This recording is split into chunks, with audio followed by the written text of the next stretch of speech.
حضرت صلی اللہ علیہ وسلم نے فرمایا، جو کوئی ایمان رکھ کر اور ثواب کی نیت سے کسی مسلمان کے جنازے کے ساتھ جائے اور نماز اور دفن سے فراغت ہونے تک اس کے ساتھ رہے تو وہ 2 قرات ثواب لے کر لوٹے گا۔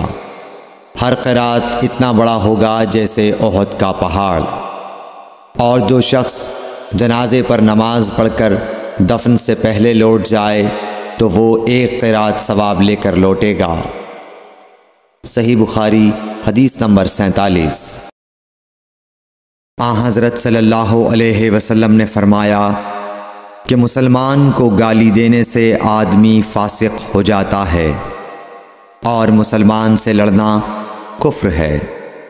صحیح بخاری حدیث نمبر 48۔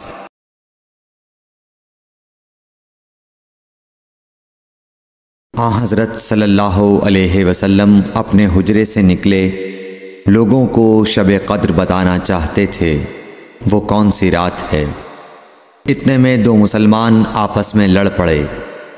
آپ صلی اللہ علیہ وسلم نے فرمایا، میں تو اس لیے باہر نکلا تھا کہ تم کو شب قدر بتلاؤں، اور فلاں فلاں آدمی لڑ پڑے تو وہ میرے دل سے اٹھا لی گئی، اور شاید اسی میں کچھ تمہاری بہتری ہو، تو اب ایسا کرو کہ شب قدر کو رمضان کی 27ویں، 29ویں اور 25ویں رات میں ڈھونڈا کرو۔